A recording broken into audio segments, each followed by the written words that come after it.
Hello again to another Agakala Reacts, and today we will be watching The Rise of Cyberpunk from Blade Runner to Edgerunners. It's from this year, so I thought it would be more than Edgerunners. Well, let's see what's going on. Obviously there's the Blade Runner, who haven't seen the Blade Runner. Actually, there's probably a lot of people that haven't seen the Blade Runner. And let's just go and see the Edgerunners anime made inspired by the Cyberpunk 2077. So let's just jump into and see. You look lonely. I can fix that. The world of the future is always shrouded in a dense haze of contradictions. What is this? On the one hand, dazzling neon lights, Oh, grand that was. megacities, Oh, yeah, and that's impressive the. technologies. On the other, A lot of a world changing where corporate power stuff. surpasses governmental influence. I do like Poverty Cyberpunk, so. becomes the norm, and personal freedom is an unattainable privilege for the majority. This is Cyberpunk. Is that Altered Carbon? Oh yeah, it is as well, isn't it? The imagery from Ridley Scott's Blade Runner has become iconic. Towering buildings reach for the sky, while the city beneath them is cloaked in shadow. But a genre that began with dark fantasies and literature has long since transcended the boundaries of the written page. Cyberpunk has shaped the visual language of cinema, inspired the creation of cult video games. Today, Cyberpunk is more than just a genre. It is a culture that reflects our fears and hopes. This exploration delves into its impact on various forms of art and examines why it remains relevant. That's a good question. Or why is anything remains relevant? The roots of cyberpunk can be traced back to the dystopias of the early 20th century. Novels like Yevgeny Zamyatin's We and George Orwell's 1984 explored themes of total control, suppression of individuality, and the power of technology over humans. These works laid the foundation for contemplating a future where technology becomes a tool of manipulation and oppression. The term cyberpunk first appeared in 1983, thanks to writer Bruce Bethke, who used it in a short story of the same name. The word combines cybernetics, the science of control systems, and punk, a symbol of anti-authoritarian culture. This name that perfectly encapsulates a genre that merges technology with a rebellious spirit. The true birth of the genre occurred in the latter half of the 20th century. William Gibson, author of Neuromancer, became a key figure in defining cyberpunk as a standalone genre. His works introduce readers to a world where digital reality becomes an integral part of human experience. And I keep forgetting about the existence of this movie, but I loved it when I watched it 30 years ago. Was challenging the system. This perspective on technology and society reflected the fears and hopes of an era when computers and networks were beginning to shape a new reality. The 1980s solidified the genre's identity. The era of personal computers and growing automation inspired countless stories about how technology not only opens new horizons, but also intensifies social contradictions. Cyberpunk revealed that the brilliance of technological progress is inseparably linked to the shadows of inequality and control, making the genre a universal reflection of modern society. Cyberpunk has become an integral part of cinema's visual language. One of the first films to fully embody the genre's aesthetics was Ridley Scott's Blade Runner. Wake up! Time to die. The film set the standard for cyberpunk visuals. Dark streets illuminated by neon lights, endless rain, and the stark contrast between technological brilliance. You know what's very surprising about Blade Runner itself?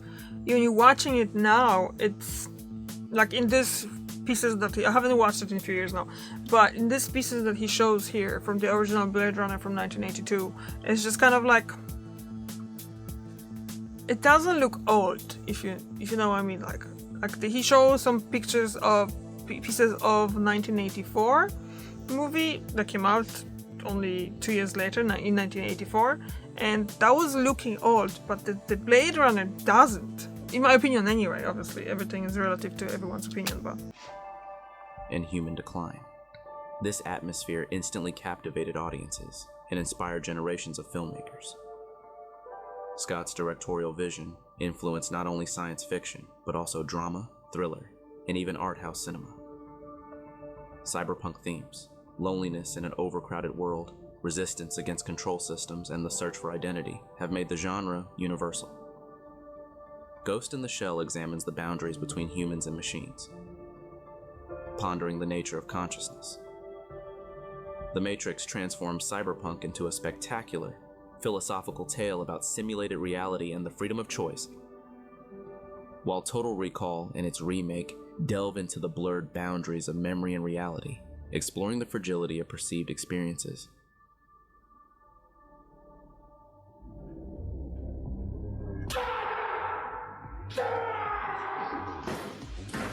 "35 years later, the world of cyberpunk was revisited and expanded in Denis Villeneuve's sequel, Blade Runner 2049. The new film preserved the spirit of the original while bringing its own vision to the genre, enhancing its philosophical depth and adding visual splendor. Vast desert landscapes, contrasted with metropolises, I think it was a filled with digital beautifully holograms, done demonstrated movie. how cyberpunk could transcend the familiar urban aesthetic.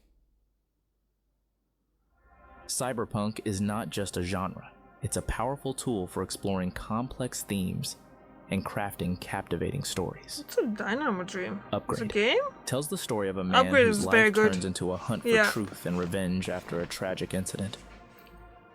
His alliance with artificial intelligence opens up a world where the lines between man and machine blur. In Elysium, we see a dystopian future where society is divided into two parts. The wealthy enjoy a privileged life on an orbital station, while the poor struggle to survive on a decaying Earth. The world of Altered Carbon offers a vision. Altered Carbon is just, I was so heartbroken when they decided to cancel and they haven't finished it. Because there's 3 books and the first season was absolutely brilliant. I think it was very well done for a book adaptation. Obviously they had to change something. They actually, in my opinion, the fact that they added Paul to it is just something that it added value to that show. The second season was maybe not that great and they changed quite a lot from the books, but not but it still made sense, you know, like it still kind of was cohesive with the books. And then but they kind of like put more stuff from the third book into the second season when they kind of took out what was happening in the second book that didn't really happen there. So I was hoping to see that in the third season, and that didn't happen. I was so sad. Of the future where human consciousness becomes digital and can be transferred into any body. The possibility of eternal life is turned into a commodity available only to the rich, deepening social inequality. Visual techniques characteristic of cyberpunk play a key role in its perception. Neon lighting, the contrast of light and shadow, reflecting screens and mirrored surfaces, create a hypnotic effect, pointing to the fusion of humans and technology. Long shots of urban landscapes often highlight the grandeur and oppressive nature of megacities. These visual solutions enhance the sense of alienation and control, emphasizing the thin line between reality and simulation. This meticulous attention to detail keeps cyberpunk both relevant and visually captivating. Cyberpunk has made an impact well beyond science fiction. Its elements appear in thrillers like Scanners, which explores the power of technology over the human mind, in dramas such as Her, focused on the emotional aspects of human interaction with artificial intelligence. Meanwhile, the blockbuster Ready Player One carries on the cyberpunk tradition, playing with the concept of virtual worlds and highlighting just how easily the line between reality and simulation can blur. This film once again proves that cyberpunk isn't just about grim visions of the future, but also a wide-ranging platform for experimenting with visual style, virtual world concepts, and human identity.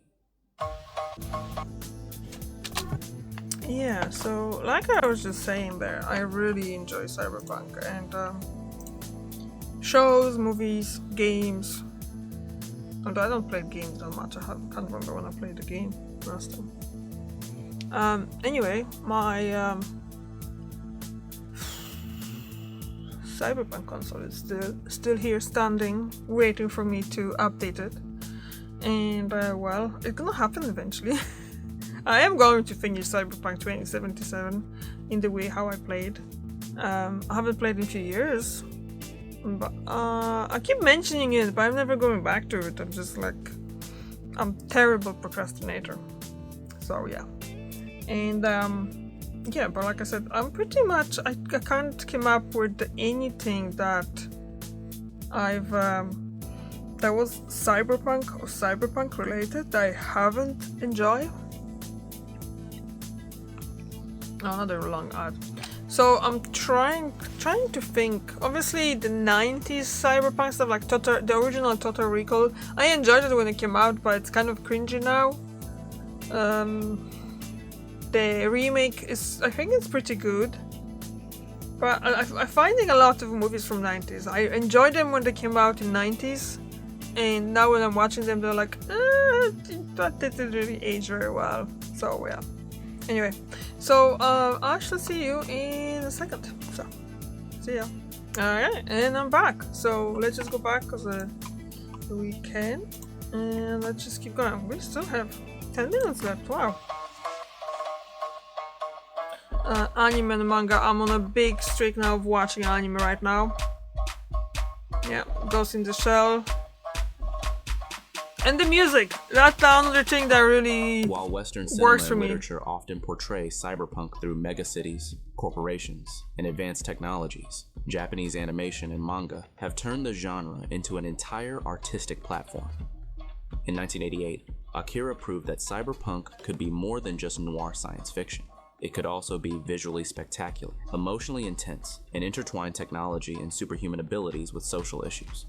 The film had a monumental impact on Western pop culture, inspiring designers, artists, and filmmakers. In 1995, another masterpiece appeared, Ghost in the Shell. The protagonist, cyborg Motoko Kusanagi, searches for her identity in a world of total cybernetization. Philosophical reflections on the nature of the soul, artificial intelligence, and the boundaries of human consciousness made this anime a cyberpunk benchmark, influencing many subsequent works. Later sequels, such as Ghost in the Shell 2.0, standalone complex series, delve deeper into themes of a I network think I future started with and standalone societal complex, dynamics but in a fully digitized world. Serial experiments Lane focused on virtual networks and the psychological impact of the wired on teenagers, predicting the rise of social media. Psychopaths introduced a high-tech justice system where people's fates depend on their mental metrics, while the ruling elite hides its methods of control. Get your beauty sleep? Time you got up. Recently, the cyberpunk genre was invigorated by the anime Cyberpunk Edgerunners, inspired by the world of the game Cyberpunk 2077. The story unfolds in the grim and unforgiving Night City. really serves enjoyed both this as a anime. means of survival and a source of danger. The protagonist, a teenager named David Martinez, confronts injustice, poverty, and the harsh realities of the metropolis, pushing him onto the path of a cyberpunk anti-hero. The anime received rave reviews from critics and viewers alike, reigniting interest in the cyberpunk genre and boosting the popularity of the game itself. Manga also offers many fascinating cyberpunk works. Masamune Shiro's Appleseed introduces the utopian city of Olympus, where humans and bioroids struggle to find harmony. The story reflects on the fragility of human nature in a world dominated by technology. Tsutomu Nihei's Blame takes readers into an endless labyrinth of megastructures. The silent protagonist Killy journeys through a world filled with isolation and fear of uncontrollable technological growth. In Battle Angel Alita by Yukito Kishiro, the cyborg Alita searches for her purpose. Her story is one of struggle, hope, and questions about what it means to be human when the body is replaced by machinery. These stories immerse readers in worlds where technology intertwines with human emotions, creating unforgettable narratives. I don't know, I never really considered Angel Elite. There you go. This is actually my ringtone.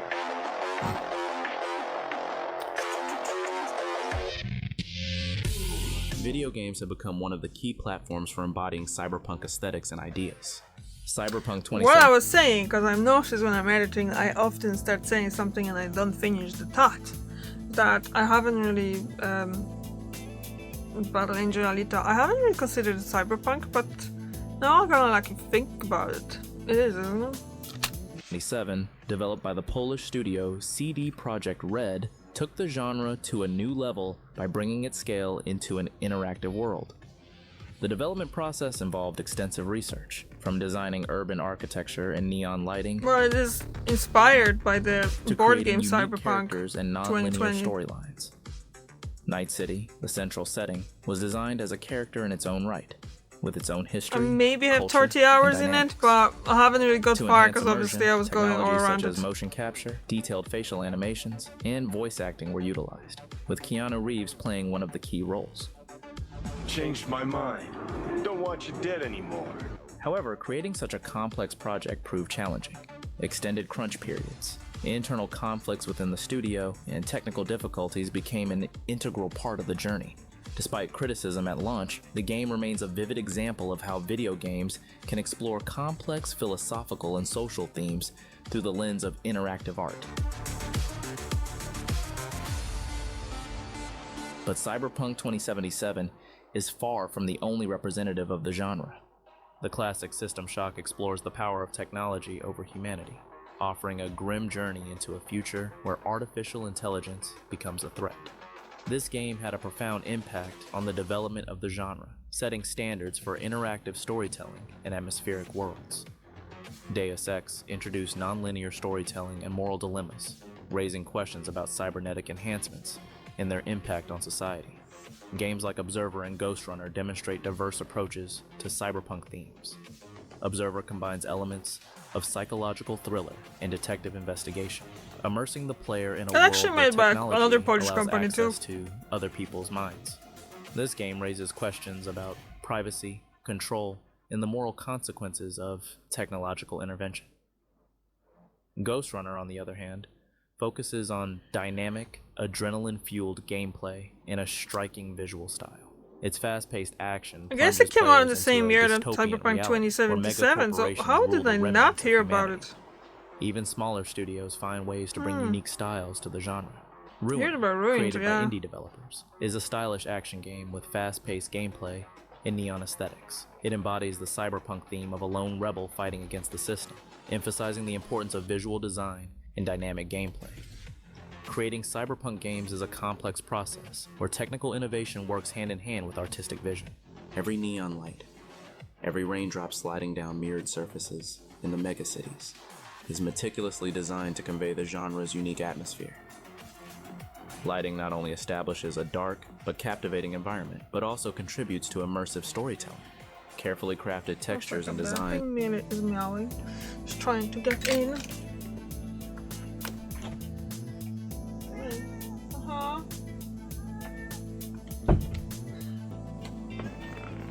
Yes, Millie, what would you like? Tak? Ojojoj. Okay. Millie, I have things to do here, you know? Okay, let's see.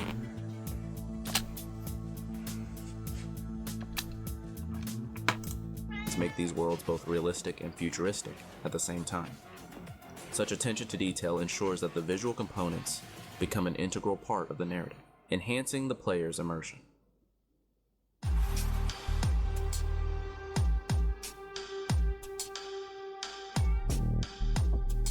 Cyberpunk is not just about stunning visuals, but also about sound that sets the right mood. Back in the 80s, Vangelis infused the soundtrack of Blade Runner with atmospheric electronic motifs, which later became an integral part of the genre.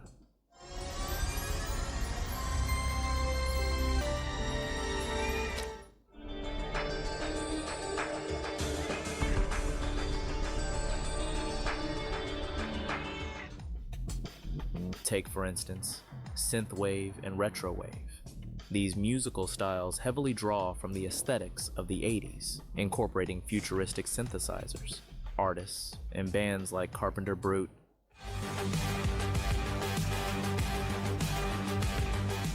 Perturbator,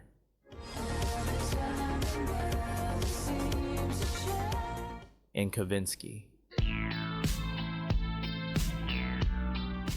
are inspired by the imagery of technological metropolises. nighttime streets, and neon Cool. lights. But the story doesn't end there. Yes, mate. Industrial, cyber-industrial, Yes? drone, Are you and gonna even join us here? certain subgenres of EDM embrace cyberpunk No? aesthetics You gone again? with dark beats and distorted voices that feel like they've come straight out of a dystopian future. Soundtracks for games, like the one for Cyberpunk 2077, have also become iconic. They're not just listened to during gameplay, but are enjoyed in everyday life to capture the atmosphere of the future here and now. That's cool.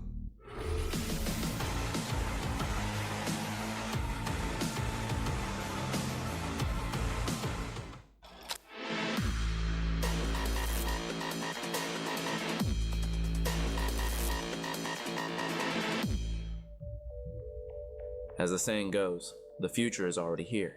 It's just not evenly distributed. William That's a Gibson, good the author saying. of Neuromancer.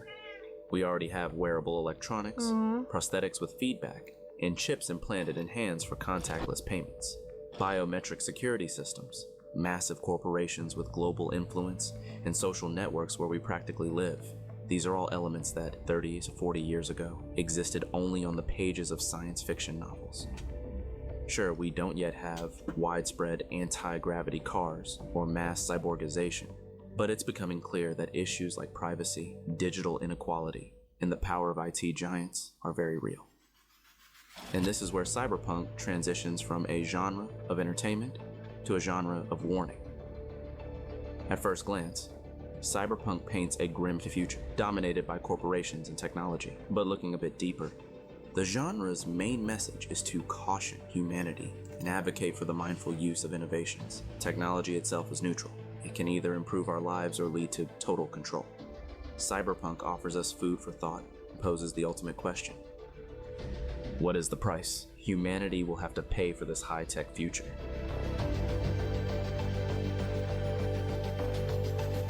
That's really good. Oh, that was absolutely brilliant video.